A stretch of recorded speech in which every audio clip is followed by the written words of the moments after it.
It was another tense morning in Washington, D.C. The political climate was already charged, the economy uncertain, and protests had once again filled the streets. But this time, the tension took a far more dramatic turn. Former President Donald Trump, never one to shy away from controversy, dropped a statement that sent shockwaves across the country. He suggested that he was ready to invoke the Insurrection Act, a centuries-old law that would give him the power to deploy U.S. military troops into American cities. Instantly, the headlines exploded. Could the United States actually see soldiers patrolling its own streets again? Trump's words came during a heated press conference. He argued that certain cities were out of control, that crime was rising, and that local officials were failing to enforce order. He accused some state leaders and prosecutors of holding the country hostage and blocking federal efforts to restore peace. His tone was defiant and his message unmistakable. If the situation didn't change, he would take matters into his own hands.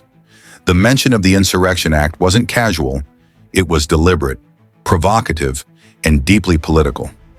To understand why this comment has created such a storm, we need to look at what the Insurrection Act actually is. Passed in 1807, the law allows a U.S. president to use the military domestically in rare and extreme cases, like rebellion, insurrection, or when state authorities can no longer maintain law and order. It's one of the few exceptions to the Posse Comitatus Act, which normally forbids the military from engaging in civilian law enforcement. The idea behind the Insurrection Act is simple. If the country is facing chaos beyond what local governments can handle, the president can step in. But using it is not simple at all. It's one of the most controversial powers a president can invoke because it blurs the line between democracy and military control. Historically, presidents have used it sparingly. It was invoked to enforce desegregation in the South during the 1950s and 1960s, when state governments refused to obey federal court orders. It was used in 1992 during the Los Angeles riots, when local police were overwhelmed by civil unrest. Each time the situation was dire, and even then, the decision was met with fierce debate. In modern politics, it's almost unthinkable, until now. Trump's hint at invoking the Insurrection Act immediately raised questions. What's his real motive? Is this about public safety or power? Supporters say he's trying to restore law and order in a time of growing chaos. They argue that violent crime, mass protests, and the breakdown of border enforcement are all signs that something drastic needs to be done. In their eyes, the Insurrection Act is a legal tool that exists for precisely these moments, when the system seems to be breaking down. But critics see it differently. They warn that Trump's rhetoric is not about restoring order, but about consolidating authority. Deploying troops in U.S. cities, they say, could easily spiral into political intimidation, suppression of dissent, and erosion of civil liberties. Governors, mayors, and legal scholars have already voiced strong opposition, insisting that such a move would be unconstitutional and dangerous. Some states, like Illinois and Oregon, have even taken the federal government to court to block any potential deployment of National Guard units under federal command. Behind the scenes, lawyers, constitutional experts, and political strategists are racing to interpret what Trump can and cannot do.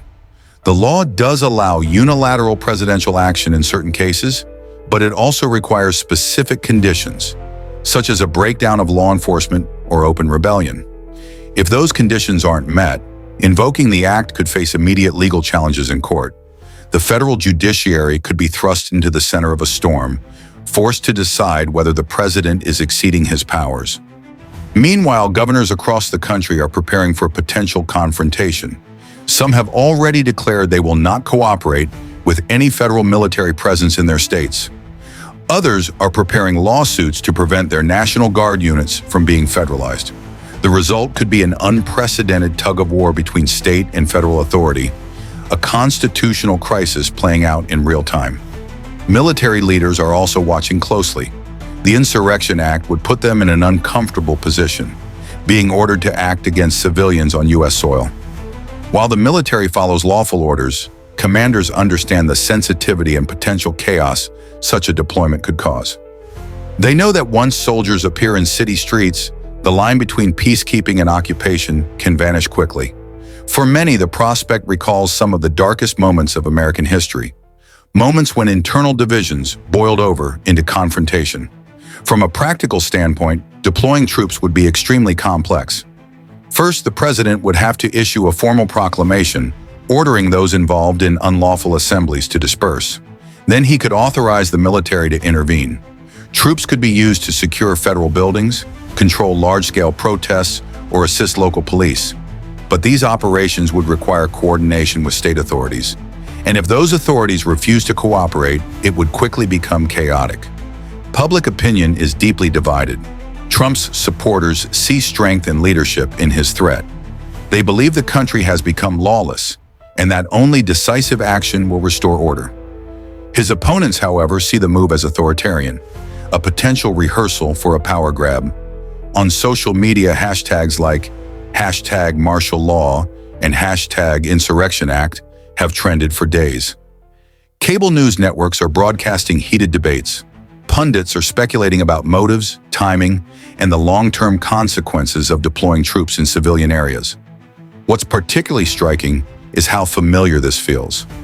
During his previous term, Trump considered using the Insurrection Act in 2020 amid nationwide protests. At the time, military leaders pushed back, fearing the damage it could do to the public's trust in the armed forces. The idea was shelved, but not forgotten. Now, 5 years later, it's resurfaced with new urgency and perhaps with fewer restraints. Legal analysts point out that if Trump were to invoke the Insurrection Act today, courts might not be able to stop him immediately. Legal challenges take time, and in that window, the military could already be mobilized. Even if a judge later rules against it, the political and social consequences would already be in motion.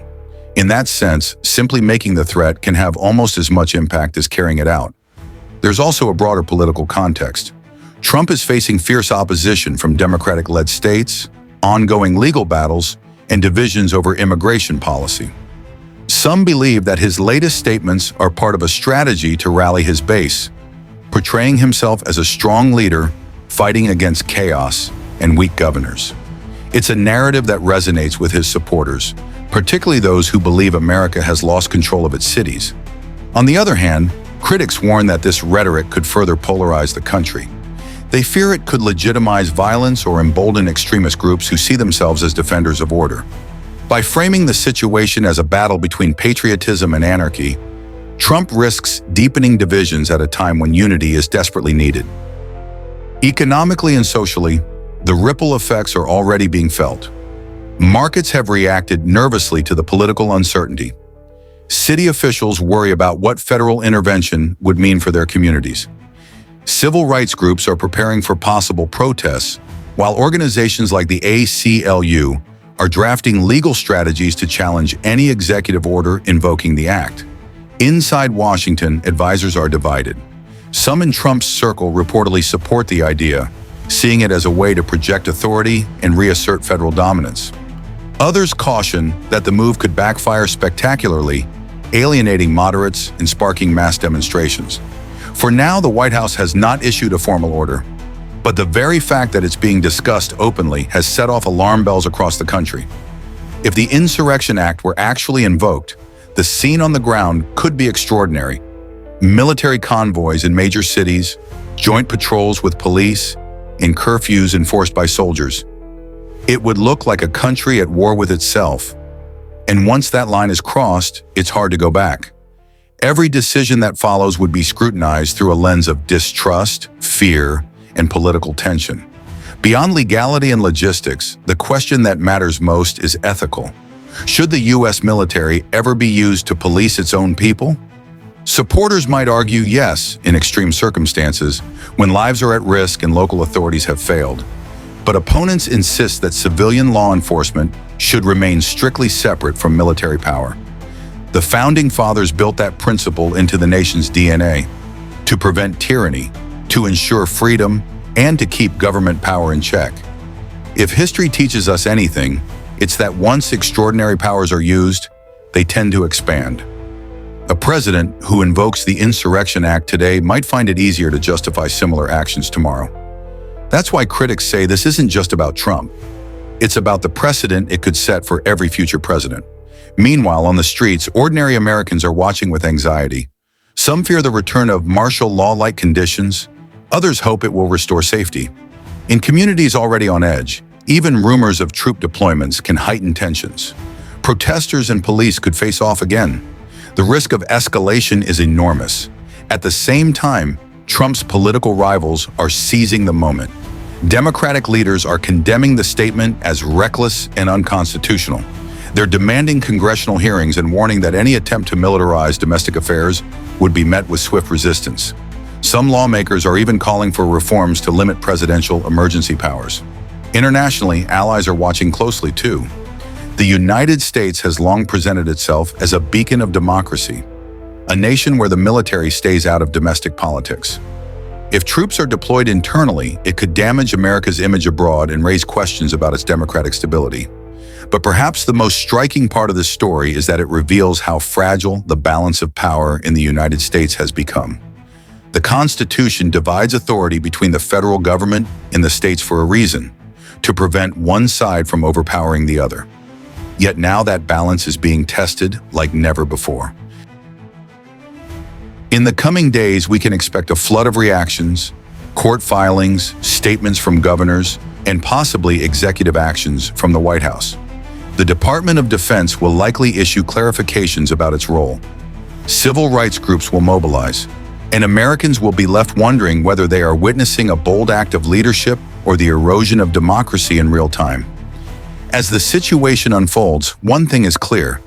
Invoking the Insurrection Act would not just be a legal maneuver, it would be a symbolic act. A statement that the president believes the nation is in crisis so severe that military intervention is necessary. That statement alone carries immense weight. It shapes public perception, fuels political narratives, and influences the course of national debate. For now, the country waits. Will this be another bluff in the long line of political threats, or the beginning of something unprecedented in modern American history? Will cooler heads prevail, or will power and defiance once again collide on the streets of America's great cities? Whatever happens next, this moment will be remembered. It will be studied by historians, debated by politicians, and felt by millions of ordinary citizens. Because the decision to deploy troops on home soil isn't just about security, it's about identity. It's about what kind of nation the United States wants to be in the face of fear, division, and uncertainty. As Americans look ahead, they face a difficult truth. Democracy is not just defended abroad, it's tested at home. The question is not only whether Trump will invoke the Insurrection Act, but what the response will reveal about the strength or fragility of the system itself. The next few days will determine whether this threat remains a headline or becomes a historic turning point. For now, the world is watching, the country is holding its breath, and the story of America's struggle between order and freedom enters yet another dramatic chapter.